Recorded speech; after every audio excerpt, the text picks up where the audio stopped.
Hello प्यारे बच्चों, स्वागत है आप सभी लोगों का।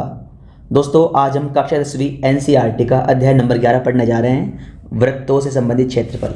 दोस्तों, इस वृत्त से संबंधित क्षेत्रफल को समझने से पहले दोस्तों एक नज़र हम समझेंगे कि क्षेत्रमिति क्या होती है।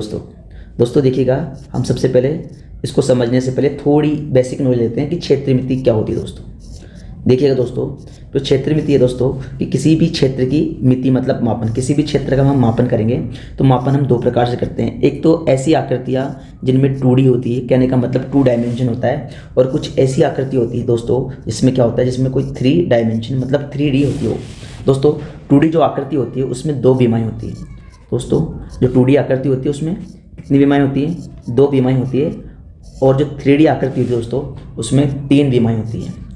उसमें कितनी विमाएँ होती है बेटा? दोस्तों 3 विमाएँ होती हैं। तो देखिएगा दोस्तों, बारी बारी से हम 2D और 3D को हम समझते हैं। 2D का मतलब जिसमें 2 डायमेंशन अर्थात 2 विमाएँ, और 3D मतलब 3 विमाएँ। तो देखिएगा 2D में कितनी विमाएँ, कौन कौन सी विमाएँ होती है? एक तो होती है दोस्तों इसमें, एक तो होती है इसमें लंबाई, और दूसरी दोस्तों इसमें होती है चौड़ाई। तो 2 विमाएँ होती है, एक तो होती है लंबाई और एक होती है चौड़ाई।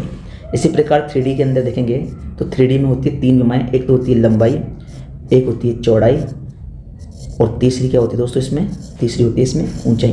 तो दोस्तों अभी हम 11वां अध्याय पढ़ेंगे, वो जो 2D है, और 13वां जो अध्याय जो 12वां अध्याय पढ़ेंगे वो क्या है दोस्तों? हमारे पास 3D। तो देखिएगा, एक क्या होती है इसमें? ऊंचाई। तो लंबाई, चौड़ाई और ऊंचाई, इसमें 3 विमाएँ होती है दोस्तों। देखिएगा बेसिकली अभी हम 2D पढ़ते हैं, तो 2D क्षेत्रमिति में देखो सबसे पहले जो हमारी आकृति आती है दोस्तों, वो आकृति क्या होती है? हमारी आयत। दोस्तों हम आयत से सभी लोग फेमिलियर हैं। आयत क्या होता है दोस्तों? कि ऐसी आकृति जिसकी सम्मुख भुजाएं क्या होती है? समान। ऐसी आकृति जिसकी सम्मुख भुजाएं, सम्मुख भुजाओं का तात्पर्य क्या होता है कि आमने सामने वाली, ये वाली भुजा इस सामने वाली भुजा के बराबर होती है, और ये वाली भुजा इस सामने वाली भुजा के बराबर होती है। और दोस्तों इसमें 4 शीर्ष होते हैं, A, B, C और D।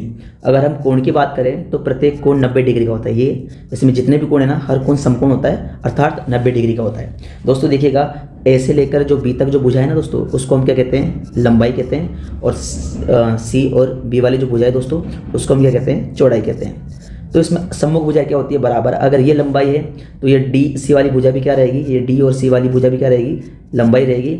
अगर C और B ये वाली भुजा हमारे पास चौड़ाई है, तो D और A वाली भुजा भी हमारे पास क्या रहेगी? चौड़ाई रहेगी दोस्तों। तो देखिएगा, आयत में हम बेसिकली 2 चीज़ को पढ़ते हैं। देखो इसमें क्या क्या होता है? एक तो होता है परिमाप। दोस्तों एक तो क्या होता है इसमें? परिमाप। देखो परिमाप कैसे निकालते हैं दोस्तों?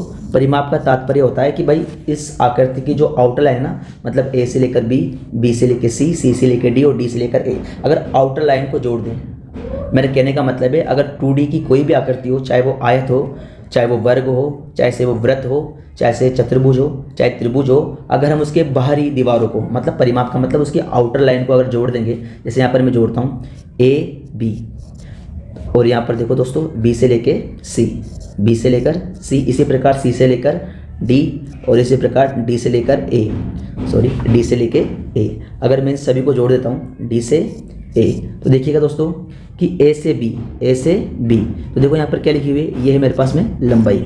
इसी प्रकार B से C, ये क्या है दोस्तों? चौड़ाई। और यहाँ आगे चलेंगे C से D, तो ये क्या है दोस्तों? ये है लंबाई। और आगे चलेंगे और फिर क्या आ गया हमारे पास में? चौड़ाई। तो दोस्तों अगर हम ध्यान से देखें तो इसमें क्या हुआ कि ये लंबाई है और ये भी लंबाई है। कहने का मतलब कितनी लंबाई? 2 लंबाई। और आगे देखेंगे ये वाली भुजा चौड़ाई है और ये वाली भुजा भी चौड़ाई है, तो चौड़ाई भी कितनी हो गई इसमें? 2 बार चौड़ाई। तो मैं लिखता हूँ यहाँ पर 2 चौड़ाई। तो दोस्तों देखिएगा, दोनों में 2 कॉमन है, तो 2 में कॉमन लेता हूँ, और देखो 2 में 2 का भाग देंगे तो कितना है? 1। 1 को लंबाई से गुणा करेंगे तो लंबाई, प्लस 2 में 2 का भाग देंगे तो 1, और 1 को चौड़ाई से गुणा करेंगे तो चौड़ाई।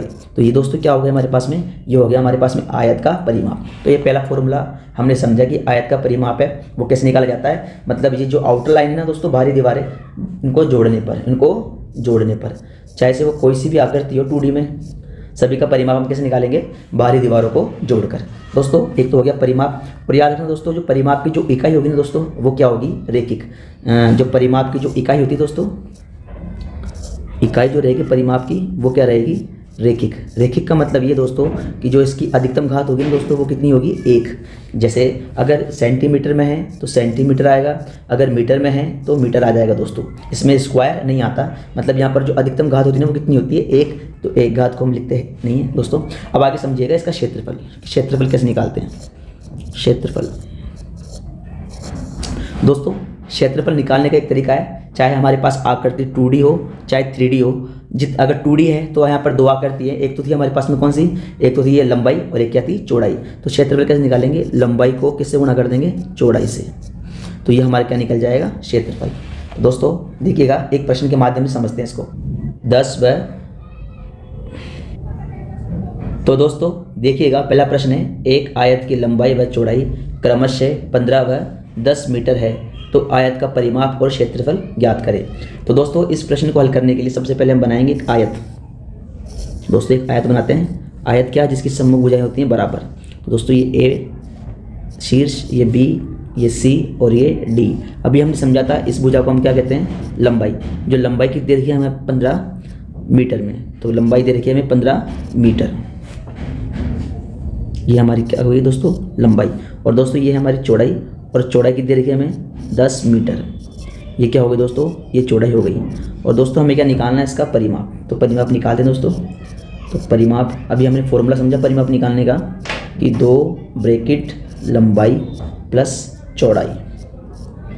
तो दोस्तों देखिएगा 2 का 2, ब्रैकेट का ब्रैकेट, लंबाई कितनी है 15 प्लस चौड़ाई कितनी है 10। तो दोस्तों देखिएगा पहले ब्रैकेट सॉल्व करते हैं अकॉर्डिंग टू बोर्ड मास। तो 15 और 10 कितना हो गया दोस्तों, 25, और ब्रैकेट खुलते ही गुना हो जाएगा। तो 25 दूनी 50, तो 50 मीटर। तो दोस्तों हमारे पास में क्या हुआ है, इसका परिमाप। अब दोस्तों मैंने तुम्हें क्या बताया था कि जैसे सभी को जोड़ देंगे, जैसे ये 15 है तो ये वाली भुजा भी क्या होगी 15, और ये 10 है तो ये भी क्या होगी दोस्तों 10। इन सभी को जोड़ देंगे तो 15 प्लस 10 प्लस 15 प्लस 10, तो दोस्तों कितनी हो गई 50 मीटर। अगर दोस्तों हमें फॉर्मूला याद है तो हमें ऐसे करना है, फॉर्मूला याद नहीं आ रहा तो हमें ऐसे करना है, लेकिन बेसिकली हमें फॉर्मूला याद होना चाहिए ताकि एग्जाम में हमारे अच्छे मार्क्स हैं। और तो दोस्तों अब हम क्षेत्रफल निकालते हैं। क्षेत्रफल कैसे निकालेंगे, सबसे पहले हम क्षेत्रफल का फॉर्मूला लिखेंगे। क्षेत्रफल, तो क्षेत्रफल क्या होता है दोस्तों, लंबाई गुणा चौड़ाई। तो दोस्तों अभी हमने देखा, हमारा सवाल था लंबाई कितनी है हमारे पास 15 मीटर और चौड़ाई कितनी है 10 मीटर। तो लंबाई है 15 मीटर और चौड़ाई है 10 मीटर, और जब दोनों गुणा कर देंगे तो कितना हो गया 150 मीटर। और दोस्तों याद रखना क्षेत्रफल हमेशा क्या आएगा, स्क्वायर में आएगा। क्षेत्रफल हमेशा क्या आएगा, स्क्वायर में आएगा। और जो हमारे पास जो परिमाप होगा वो हमेशा किसमें आएगा, रेखिक में। ध्यान रखिएगा बेटा। इसी प्रकार एक और प्रश्न करते हैं, एक प्रश्न जो समझते हैं। आगे जो प्रश्न है, एक आयत की लंबाई व चौड़ाई क्रमशः 10 व 8 सेंटीमीटर है, तो आयत का परिमाप और क्षेत्रफल ज्ञात करें। तो दोस्तों देखिएगा कि हम क्या बनाते हैं, पहले एक आयत बनाते हैं। तो दोस्तों देखिए आयत बनाते हैं सबसे पहले। तो ये मैंने एक आयत बनाया, ये आयत बनाया, और ये आयत की लंबाई, आयत की लंबाई कितनी रखी दोस्तों में 10 सेंटीमीटर, और चौड़ाई कितनी रखी दोस्तों, ये दे रखी है हमें 8 सेंटीमीटर। तो हम परिमाप निकालते हैं।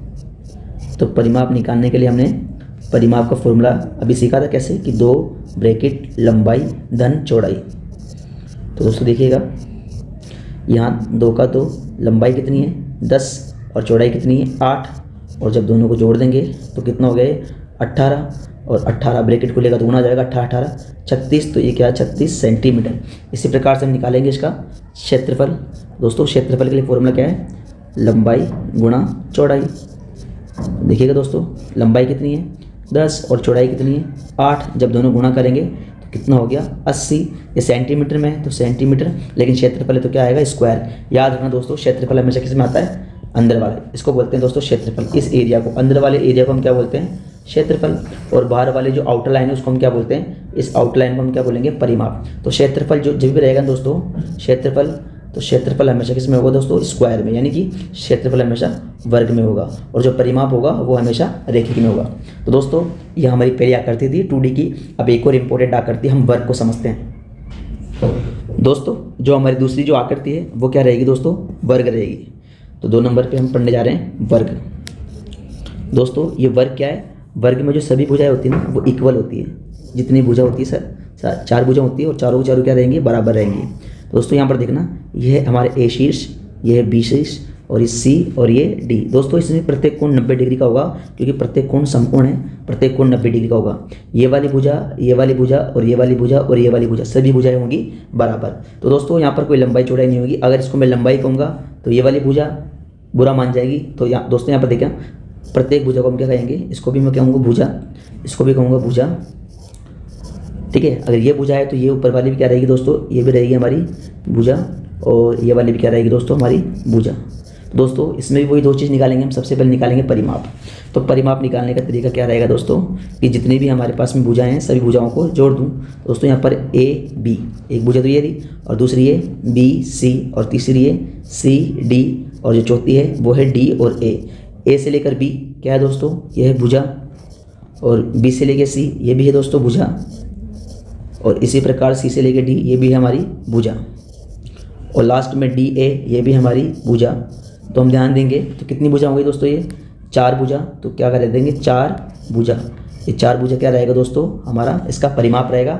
और परिमाप हमेशा किस में होता है दोस्तों, रेखिक में। परिमाप किस में होता है दोस्तों, हमेशा रेखिक में। रेखिक का मतलब ये कि जिसकी अधिकतम घात कितनी हो, 1, ठीक है दोस्तों। इसी प्रकार से हम निकालेंगे इसका क्षेत्रफल। तो दोस्तों क्षेत्रफल हमने समझा था, क्षेत्रफल क्या होता है कि भाई जो भी आकृति है, जैसे 2 विमाएँ वाली है तो दोनों गुणा कर दो तो क्या निकल जाएगा, क्षेत्रफल।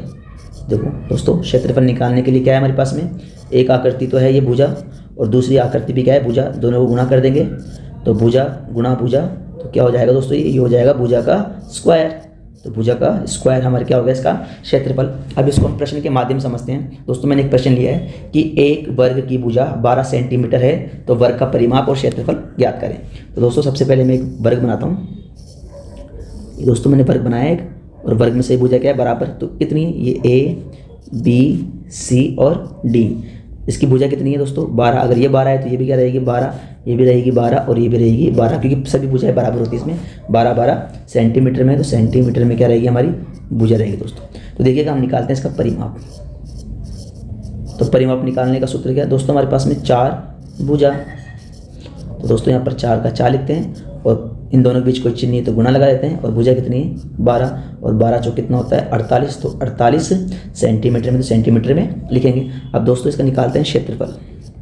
क्षेत्रफल दोस्तों, क्षेत्रफल क्या होता है दोस्तों, भुजा का स्क्वायर। अभी हमने सीखा क्षेत्रफल क्या होता है, भुजा का स्क्वायर। तो दोस्तों ये देखिएगा भुजा कितनी है 12, और 12 करते हैं स्क्वायर, और 12 के स्क्वायर होता है 144 सेंटीमीटर में, तो सेंटीमीटर, और क्षेत्रफल है तो क्या लगाएंगे स्क्वायर। तो दोस्तों एक प्रश्न से और समझते हैं। देखिएगा एक वर्ग की भुजा कितनी है 8 मीटर, तो एक वर्ग बनाते हैं। इसकी भुजा कितनी है, देखो शीर्ष ए बी सी और डी, भुजा कितनी है 8 मीटर की, 8 मीटर। तो ये भी क्या, सभी भुजा क्या रहेगी हमारे पास 8 मीटर की रहेगी। तो परिमाप निकालेंगे इसका, 4 भुजा, तो यहाँ लिखेंगे 4, कोई चिन्ह तो गुणा, और भुजा कितनी 8, और 12 चौक 48 मीटर। इसी प्रकार से हम निकालेंगे इसका क्षेत्रफल। तो क्षेत्रफल निकालने का फॉर्मूला क्या है, भुजा का स्क्वायर, और भुजा कितनी है हमारी 8, और 8 का कर देंगे स्क्वायर, तो 8 × 1 हो गया 64 मीटर, लेकिन क्या रहेगा स्क्वायर।